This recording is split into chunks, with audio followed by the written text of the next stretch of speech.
هذه 5000 عام باش بنوا الأهرامات اللي كاينين في مصر في جيزة، وباقي ليومنا هذا كيأثريو السياح وأكثرية العلماء باش يكتشفوا ويشوفوا بعينيهم هاد الأعجوبة. ولكن شكون وكيفاش قدروا يبنيو وحده من عجائب الدنيا وسط الصحراء بلا حتى شي ماشين حتى شي قروه؟ هادشي وبزاف د الحوايج اخرين غنصرفوا عليهم اليوم ان شاء الله في هاد الحلقه من واش شنو.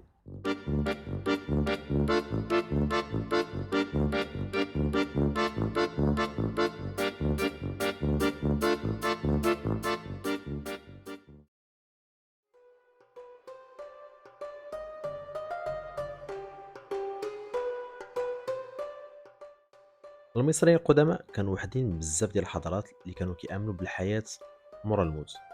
كيقولوا بانه الجسم كيموت في هذا العالم ديالنا والروح كتمشي لواحد العالم اخر اللي كيتسمى اوزوريس. باش توصل الروح لهاد اوزوريس كيخصها دوز من بزاف المراحل، بزاف ديال زيتاب. عليها كانوا المصريين كيدربوا في الدنيا قبل الموت باش فاش يكونوا غاديين لاوزوريس ما يلقاوش حتى شي مشكل. كانت بريباراسيون شي حاجه اللي مهمه بزاف ومقدسه كاع. من غير الصلاه اللي كانت ضروريه كانوا كيوجدوا راسهم باش يتدفنوا ويديروا الحاجه اللي كانت معروفه على الثقافه المصريه واللي هي التحنيط، لا موميفيكاسيون. دازت 4000 عام على فاش كانوا المصريين كيستعملوا الطريقه ديال التحنيط. وواحد من الاهداف ديال التحنيط كان هو يتفاداو التحليل ديال الجسم باش يبقى كيف ما هو للابد. اول حاجه كان كيديروها هي كانوا كيغرزوا مسمار في الجمجمه ديال الميت باش يهرسوا الدماغ ويخرجوه من النيف. موراها يكبوا العسل ديال الشجر باش يحبس التحلل داخل الجمجمه. بعدها كيبداو يزولوا الكبده، المعده والامعاء، لقاش هما الاعضاء اللي كيتحللوا بسرعه من الواحد كيموت. وراها كيبدا يزولوا الرئتين والاعضاء الباطنيه. وكان من المستحيل يزولوا الرئتين بلا ما يحيدوا حتى القلب. ولكن بما ان القلب كانت شي حاجه اللي مقدسه كان دائما كيخليوه لداخل من الجسم. وكانوا كيدهنوه بواحد النوع د الملحه اللي كتسمى نيترون، اللي كانت كتمنع التعفن. وهادشي راجع لاقاش داك الملحه كتقتل البكتيريا اللي كاينه. مورا ما سالاو بالاعضاء الداخليه ديال الجسم كيغسلوا الجسم كامل مزيان وكيزيدوا عليه داك الملحه ديال النيترون باش الجسم كامل ما يتحللش ويخليوه تماك لمده 35 يوم. مور هاد المده كيحيدوا له داك الملحه، كيغسلوه عاوتاني وكيكبوا عليه العسل ديال الشجر.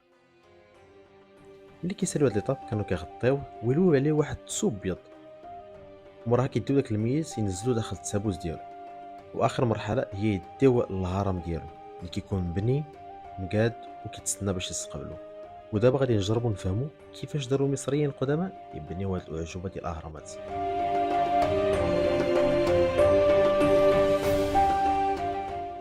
العلماء حتى 2013 ما عمرهم ما لقاو كيفاش بالضبط كانوا كيتبنوا الاهرامات. كان كل واحد كيعطي الفرضيه اللي بانت له منطقيه وصافي. ولكن في 2013 واحد الفرقه ديال الباحثين مورا 6 سنين ديال البحث في اعماق ديال الاهرامات ويقلبوا هنا ويقلبوا هنا لقاو واحد المخطوط وواحد المانيوسكري ديال شي مهندس ولا المهم شي واحد اللي شارك في البناء ديال الاهرامات واللي قدروا العمر ديالو اكثر من 2500 عام. العلماء استخلصوا الطريقه اللي كانوا كيبنيو بها الاهرامات. تقدر تكون مش صحيحه 100% ولكن هي اللي كتبان منطقيه ليومنا هذا. اول حاجه كانوا كيختاروها هي البلاصه، الموقع. كان ضروري الاهرامات يتبناو على اليسار ديال نهر النيل باش يكونوا قرابين للمملكه ديال الموت اوزوريس.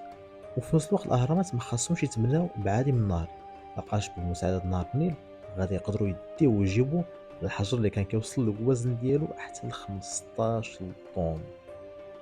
مورا ما كيختاروا البلاصه كانوا كيجيبوا الحجر في نهر النيل كيف قلنا، وملي كيوصل كيربطوا داك الحجر بواحد الخشبات كبارين كيدهنوهم بالطين باش ما يكونش واحد الاحتكاك كبير.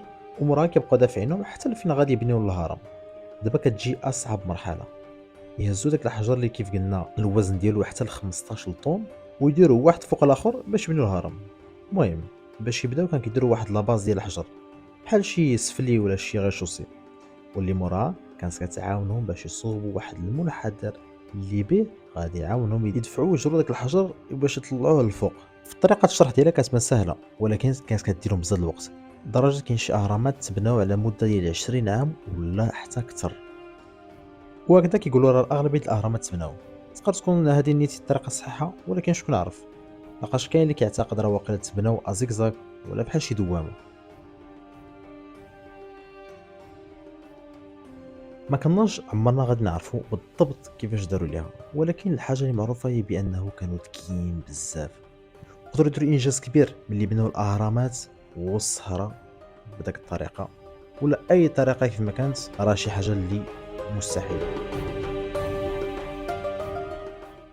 وهادشي كاين في هاد الحلقه من واش شنو.